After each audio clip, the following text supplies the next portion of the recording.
Still spinning, we still spinning. Woo! What's good? Let's go. Still Spinning Podcast 37. Where we at, though? Yo, 901, shall we drive? Look alive, where that at? Don't even know, but I still rap like I've been there before. I got the flame and I don't even smoke. Don't know my name, but you feeling the flow. Look at the mic and you think I'm a pro and I got too much gas, I'm hitting the road. But let's face it, that's basic. I hate small talk conversations. I got the rhythm and IQ to make the best combination. I got vibranium bars like Wakanda, my nation. I'm looking up at the stars, we live a simulation. I be like, oh, you dispute?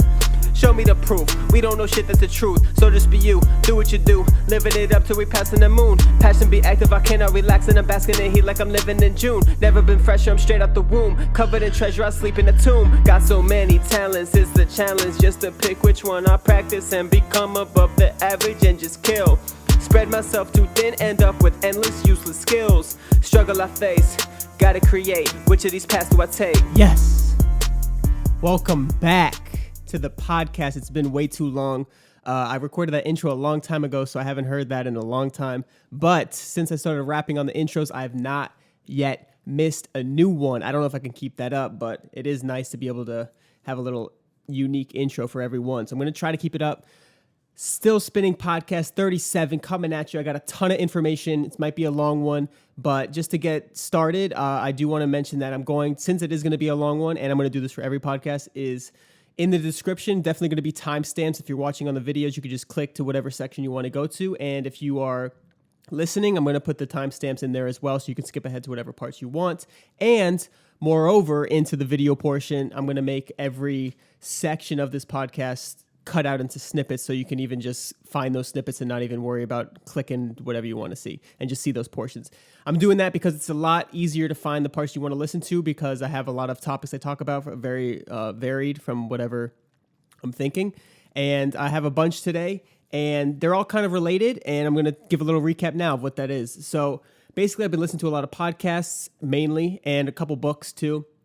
But I have just accumulation of different ideas and different things I was thinking and found really interesting and fascinating that improved my life dramatically, actually, that I wanted to share. So one of the first things was, I'll get into how I got to this point, but basically one of the first podcasts I listened to was all about the creative side and flow state. If you're familiar with flow state, I'll get into that as well. But that led me to another podcast, which is kind of similar, which was talking about sleep, and it was by a neuroscientist and all the different benefits of sleep and different things like that, and I'll explain how those two are related.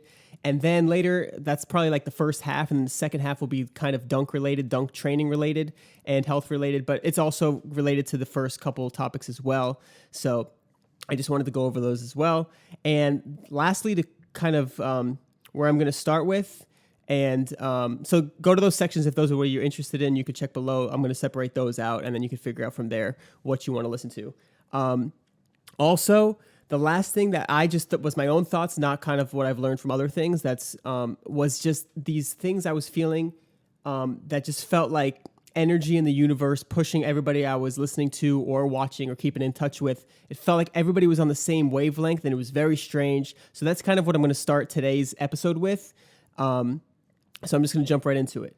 What happened was, the very beginning, before I got all the information I have for this podcast, I was making the Earth Day rap video. So if you haven't seen that, check that out. I made a rap video for Earth Day from a rap I made over a couple years, and I just really enjoyed making it. It was all about just thinking what the earth is happening. What the earth is happening sounds like a phrase, like what the F, but what's happening at all times and how crazy it is and different things like that. It was just fun to make. I had a green screen, got to do cool backgrounds and things like that. I just love rapping and combined kind of what I'm thinking into a rap and a cool video. I've never been made really a rap video before, so that was a lot of fun. Anyway, the point of telling you the story of that was, after I made that video, I was kind of burnt out because I really wanted to get that video done in time, posted on Earth Day, never used a green screen, never really rapped on video for like a long full rap. I wanted to get it really good. So it just kind of burned me out. And this is when the first signs of the universal cycles kind of first showed themselves to what I didn't really notice it at this point, but this is like the first sign after looking back. So after I got kind of burnt out of making that rap video, I found myself just listening to podcasts and watching videos on YouTube of kind of entertaining things, not really learning, not really trying to learn something new or find something new. I was just kind of laughing and watching comedy things that kind of were non-informative and just kind of like letting my brain relax. And I didn't really notice it at first. I think I just kind of felt it and went with it because I was like really enjoying things. I'm like, I haven't done this in a while. Just kind of go with it. And after like a day or two of that, I was driving to work and I noticed I've been listening to these things, and then I kind of realized I'm listening to this a lot. I'm not really gaining anything from it. It is good like relief and good to get me back in a better mood and kind of give my brain a rest. But now I'm like back in the zone and back and feeling like I want to learn stuff.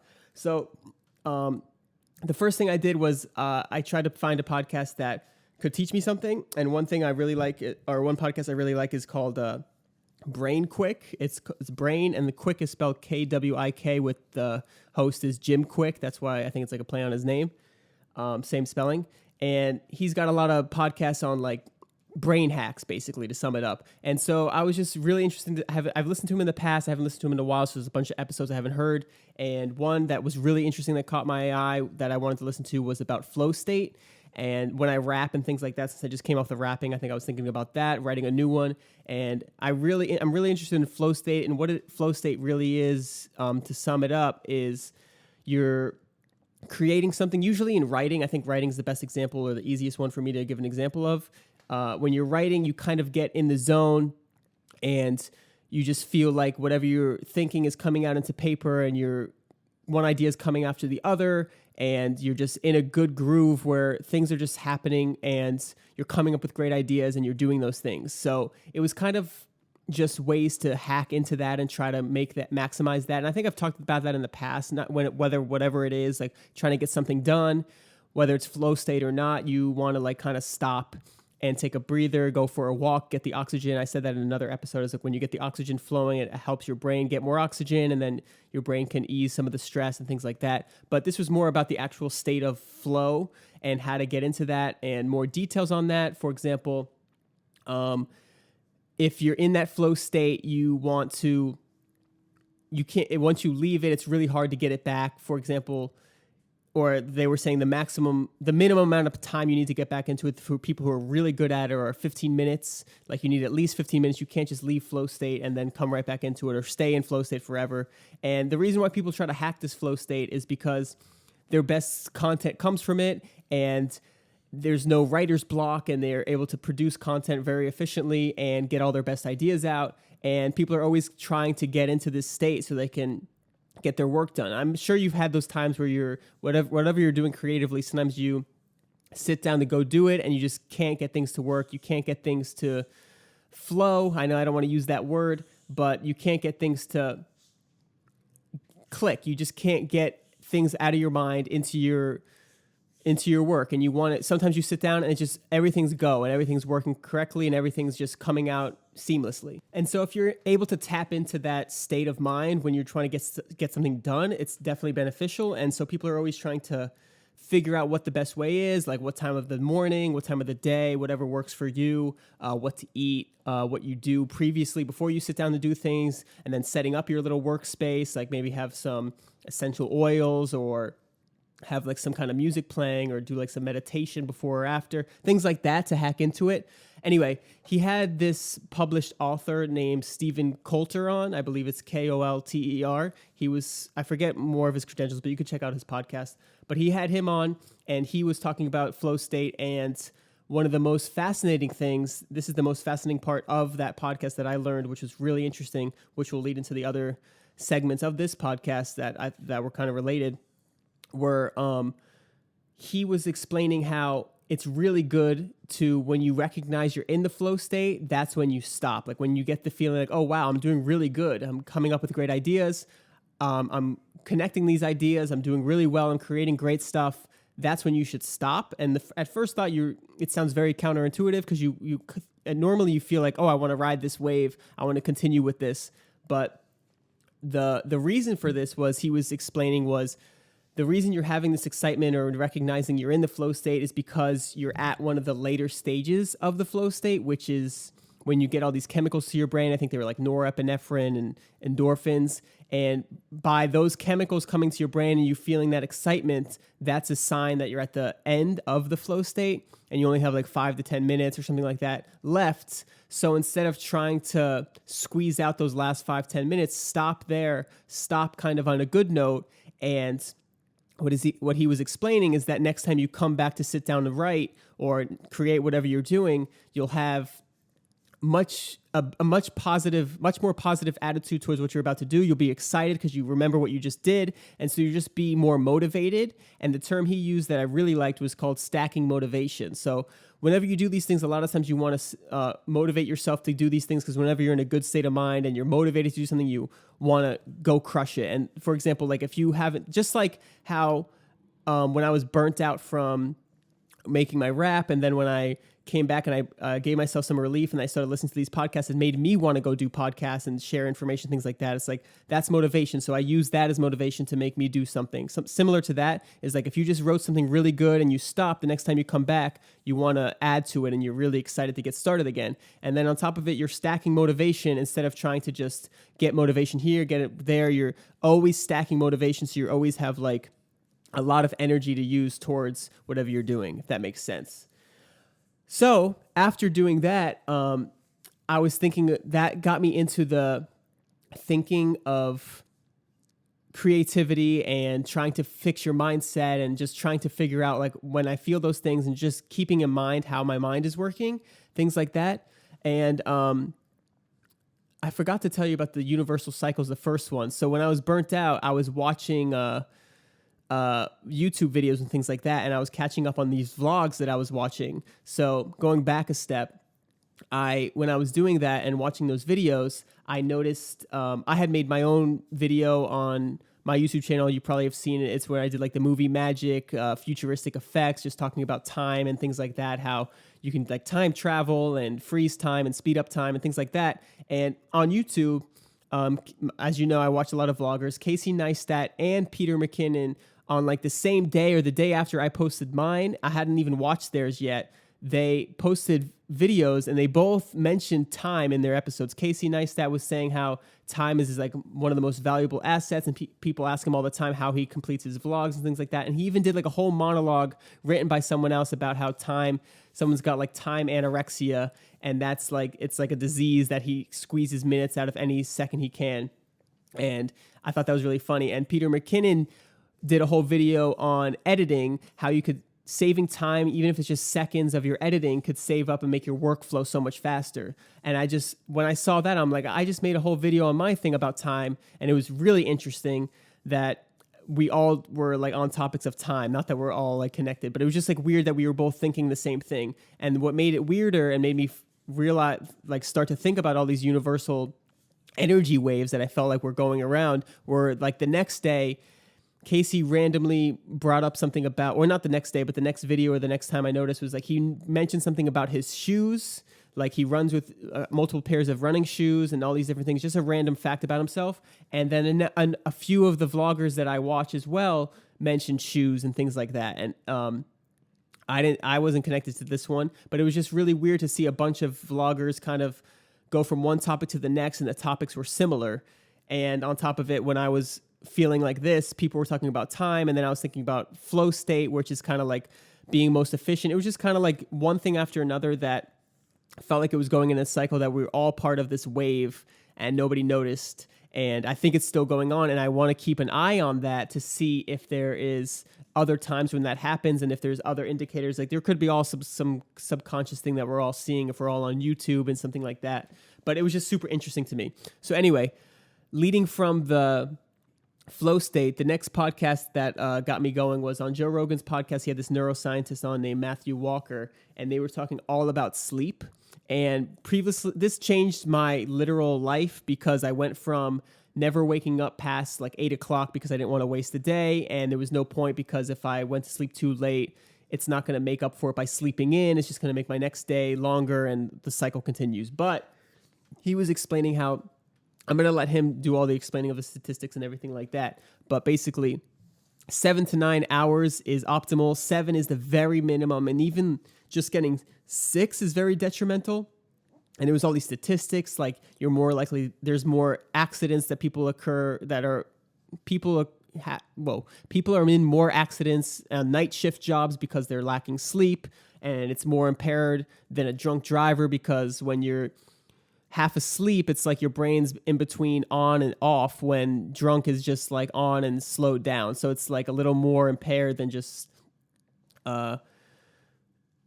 being drunk. And there was also one really interesting fact was that players, like I think it was NBA players, he surveyed, or somebody surveyed in his team, that they're more prone to injury when they have lack of sleep. Like these people that were getting injured and they had injuries, they surveyed people with different injuries, and they said they did a survey on their sleep habits, and the people that had lack of sleep were the ones that had more injuries in their recent past and things like that. So there was so many factors like that. And what connects the sleep podcast to the creativity one was the mindset part.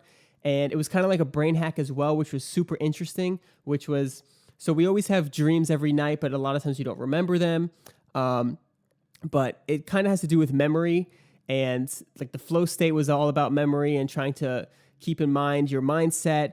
And then like this next sleep podcast was about keeping track of your dreams and things like that, and how they're affecting your everyday and your subconscious. So it was just it was very similar and kind of like one topic to the next, but connected. And it was very interesting to me. So in the memories, which was very fascinating to me, was that, have you ever had that? I'm sure you have. I've had it, where you have a dream, you think you remember it, but then you totally forget it. But then like later in the day or the next day or even a week later, you read something or see something that kind of triggers that memory. And what Matthew was talking about in the podcast was that those dreams are always available to you in your brain, but they're not accessible. And then something unlocks them. And what that leads him to believe is that they're always there in your brain, but you need something to unlock them. So maybe in the future, we'll figure out a way to find these keys, so to say. Or it's just also interesting that they're always there, and that he also thinks that the dreams may all be stored in your brain. Every single dream may be stored in your brain at some point, and they might all be there. They're just not accessible. So they're available, but not accessible. And then on top of that, since they're available in your brain and in your brain at all times, they're affecting your subconscious and affecting your day-to-day. So when you have a dream that maybe had an idea or changed your perspective, something like that, it is always affecting you, and it's always in your head. And that's really interesting as well. So your dreams could play a part in your mindset, and then you could try to hack your mindset with doing different things and stacking your motivation and just keeping track of your mind. It was just super fascinating to me. And let me see if I have any more info on those two things. So yeah, this is another one for sure. So this one is another brain hack, which was super interesting from the sleep podcast. All these podcasts and links will be down below, by the way. So another study that Matthew was explaining on the podcast was they did this study on rats, like going through a maze. And as they learned the maze, they could see the patterns in the rat's brain. And for every pattern, they could make like a tone associated with it. So if they made like a certain pattern in the brain made like a certain pathway or something like that, it would be associated with a tone. And that part's not really necessary, but the point is there was a certain pattern as they were learning this maze pattern. I didn't want to say pattern, but as they were learning the pattern, there was a pattern in their brain that reinforced what they were learning correctly. And then the very interesting part was, as the rats went to sleep, they saw this pattern being replayed in their brain.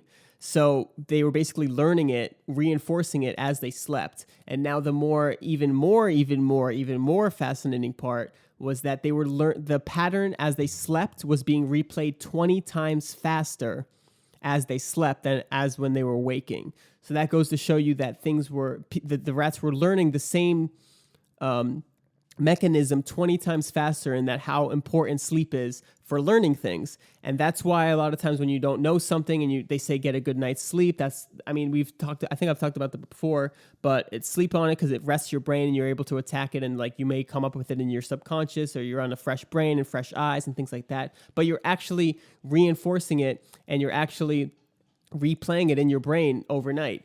And that also connects back to the first podcast of the creativity and the flow state, because it's kind of a brain hack in the fact that when you learn something, and not even a brain hack, but the stacking of the motivation part, because if you learn something and you end on a good note, like that, they always say that's a good thing to do, is to end on a good note, just like when you were in the flow state, is that if you end on the good note and you have that positive pattern in your brain for something you just learned, and then you go to sleep on it, you'll replay that good note, positive pattern in your brain 20 times faster as you sleep. So when you wake, you're literally that many times better than when you went to sleep with that problem on your brain or that new skill. So I thought that was so interesting. Those two podcasts were very connected in the fact that that stacking motivation, you want to come back to your writing after you leave off on a good note because you'll have all this motivation to do so. And it's just better for your flow state, and you're at the end of your flow state anyway. And then in dreaming, when you learn a new skill, you practice something if you practice it correctly, and you could also, you're learning it in your sleep, so it's a really good idea to practice things correctly, and then don't overdo it and burn yourself out and exhaust yourself. Finish on that good note and come back the next day with more stacked motivation of the pattern being reinforced over a good night's sleep. And just go listen to both of those, or at least the sleep one. I mean, the sleep one had so many statistics. If you're interested in that, there was like so many reasons to sleep at least 7 hours, 8, and there was like nobody that needed less than that. There was like a rare gene that some people have that they only need like 5 hours of sleep, but the percentage of people, this is like word for word what the neuroscientist said. He's like, the percentage of people that have that gene rounded to a whole number comes out to 0. So there's literally close to nobody that has that gene. So most people need to sleep at least 7 hours. And I really would love to see like some of the effects, like if they really are affected by like the average person, or if you're super healthy and if you like go to sleep with like a really hard sleep, like if there's different quality of sleep, because if you get like 6 really quality hours compared to like 7 normal hours, is that the same, or you really need the long form 7 hours, like the entire duration is the word I was looking for. So yeah, those two things were really interesting, and they were connected, and it was really weird how I was already having those connected thoughts with the vlogs and the things I was thinking about, and just seeing all those things, and then having the experience of the podcast leading to the other one, and the podcast connecting to each other. It was just a weird cycle of energy that I felt through the universe. So I just wanted to share all of that connected into one bundle of energy and information. Now, moving on to the dunk portion of this podcast. I learned something today, actually, or over the past couple days, that was super informative. And this is basically like my new phase of working out that I'm super excited to do. And I'm kind of going to get into my new workout and kind of where I learned it and all the different things to it and the exciting parts of it. So basically what it is on the Joe Rogan podcast, again, he had this doctor on named Peter Attia, but he mentioned this guy named Ryan Flaherty who works with Nike, and Ryan was on a podcast with Tim Ferris. I'm sorry, dropping a lot of names, but I'm just trying to show you how I got there. And on that podcast, they basically go into everything he knows. He's an expert. Ryan Flaherty is like an expert in speed and sprinters, and even I think so. He's an expert in speed and people who are in running and athletes, and basically athletic performance in general. But speed is like his focus and his expertise. And I believe speed, like running faster and sprinting, coincides like 1-to-1 with jumping. So to get faster in sprinting, I think it's the same as jumping. So I'm going to use his principles, but what his technique is really interesting is it's very simple, but then the way to do it, he's got very new techniques that I'm really excited to try out. And basically his simple principle is that to run faster is basically just increasing your force to mass ratio. So basically getting stronger compared to your weight. And the way to do that is obviously so if your ratio is at a certain weight, like say you weigh 200 pounds and you could lift 300 pounds, and we're getting into what you're lifting afterwards. But say that's your ratio, right? 200 to 300. You could increase how much weight you can lift and stay at 200. So now you can lift 350 pounds, but you're still 200 pounds. Then your ratios increase, and that's good. That'll help you generate more force and move faster. Or you can decrease your weight. And like say you have too much body fat, so you're still 300 pounds of weight that you can lift, but you drop your weight from 200 to like 180 pounds, something like that. Either way, both scenarios increase your speed, but separates him is his way to increase strength without gaining weight. Because a lot of times you want to, which I personally was afraid of, is when you lift heavy, you get bigger and you get more size, and then it's hard to stay lean and stay light while gaining strength. So one really interesting aspect of his training is concentric versus eccentric. Basically, the concentric will build your strength and the eccentric will tear the fibers, build the size, and also make you sore. So if you only do the concentric, you can build the strength, and then, for example, in a deadlift, you do the concentric where you stand up, and then you just drop the weight at the tops or go down with it really fast, safely, but fast, so you're barely using the eccentric contractions. And what that does is you're able to build the strength without breaking down the fibers and without building size. So you build the strength, you stay at the same weight, and you're stronger, therefore increasing your force mass ratio. And I thought that was super interesting. So forget deadlift. I don't know why I mentioned deadlift. I should have said the hex bar deadlift. Same thing. But the hex bar is like his go-to workout, which I've been doing in the past recently, but I'm going to ramp up again because I'm back into my new strength phase. So for me, before, what I was doing like basically 1 or 2 rep maxes because I thought that would build my strength. To me, it made sense that if I didn't want to build size and I just wanted to build strength, I would just do like a 1 rep max and just increase that max. So if I'm increasing that number, I'm obviously getting stronger, and that worked, but it's definitely not that efficient, and I definitely don't think it's sustainable. So what he says to do is for strength, this is very specific, so I love giving you guys specific numbers because I'm always asked about sets and reps and things like that. So what I'm going to be doing is the following. What he says is like you basically lift twice a week for the strength. 1 day's strength, 1 day's kind of power. So the strength day, and you could do one first and the other second or vice versa. But what he mentioned was, this is all in the podcast that he was on, by the way. So you should definitely listen to him explain it because it's much better than I will. But just the gist of it was the strength day is a little bit more volume, and it's 60 to 75 or 65 to 75% of your max. So find your max and then do this workout, and you do a couple warm-up sets, and then you do 4 sets of, I think, 6 to 8 reps, I believe he said, of 65 to 75% of your max, and do that for like a week or two. And then the second day of the week, so say you do that on Monday, do the next one on Thursday or Friday. He said 2 to 3 days of rest in between your lifts. So then the Thursday, Friday day is the power day. Same amount of sets, which is 4 after your warm-up sets. So do 4 sets, but this time do 85 to 95% of your max, and do about 3 to 5 reps. So it's a little more power, it's a little heavier, and things like that. So that's what I'm going to be doing to build my strength, and I thought that was really interesting to get the actual numbers. And I thought he called the heavier day with the less reps the power day, and the more reps was the strength day, and I thought it was reversed, but super interesting. And then the other thing I thought that was really interesting is during these lift days, he mentioned that you can do plyometrics on the same day, and that a lot of his athletes, when they were doing the heavy day, I think it was the heavy day, the 3 to 5 rep day, 85 to 95% of your max, those days when they were doing those, you could superset it with plyometrics. So as soon as you finish a set, wait about 30 seconds and then try to do like depth jumps onto a box or something like that.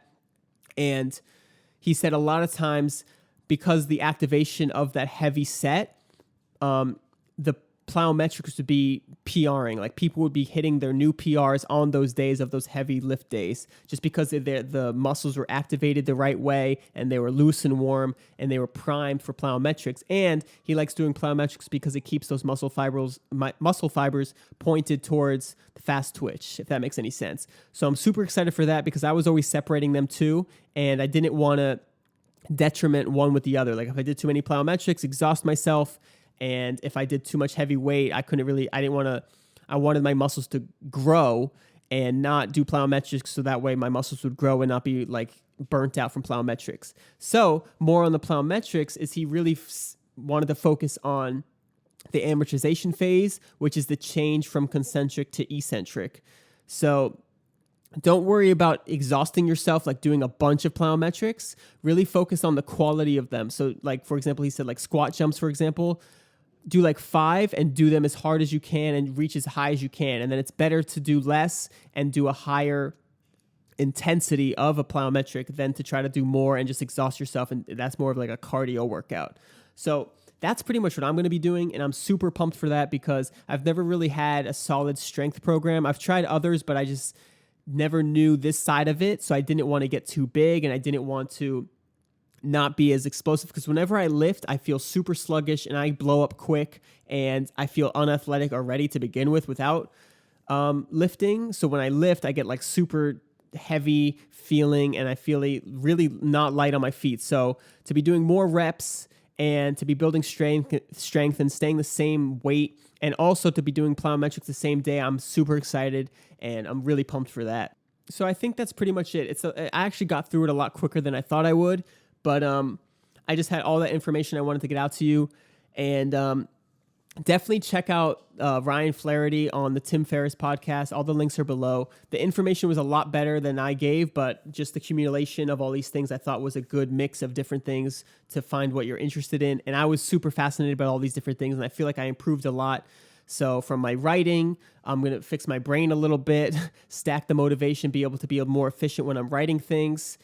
Sleep, I'm definitely going to get a little bit more sleep. And because before I was like, if I miss a little bit of sleep, it's okay because I can't get it back anyway. I could take a power nap, things like that. But now I feel like no matter what I do, I need that 7 hours of sleep. So I'm definitely prioritizing that as well. And I wish I could get my circadian rhythm back to like with the sun. That'd be amazing. So I have to go to sleep super early and wake up super early. And I'm not opposed to that. It's just that I don't have that much time in the day. So I feel like I don't get anything done if I go to sleep I'd have to get things done in the morning, I guess. But anyway, more on that. And then also fascinated by the memories and trying to unlock my dreams and look more into my dreams and things like that, and learn more about that. And I'm looking forward to the future with that because as they were talking about, they are learning more about dreams and like your prefrontal cortex shuts off, so it kind of that turns off all your logic and reasoning. So we're kind of understanding dreams more, and we might be able to interpret them a little better, things like that. So that's super fascinating to me. And then the workouts, of course, I learned a lot more about how to train my body correctly, and I think I have a good formula now to get myself to the next level, get my strength up without getting bigger, and also the reason behind that it works to increase my speed and my jumping. So I think my explosiveness will go up a lot. It'll raise my window. And I already knew that strength would increase my potential window to jump higher and potentially run faster if I ever run.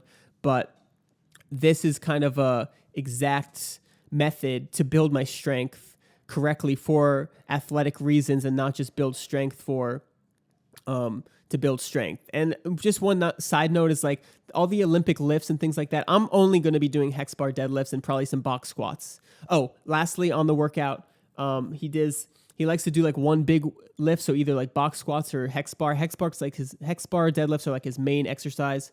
Hex bar. And then after those big ones, he'll do like split squats, like Bulgarian split squats, and then some other single leg exercises because now you work the main muscles. Now you want to kind of work on some stability and some other muscles you might have missed.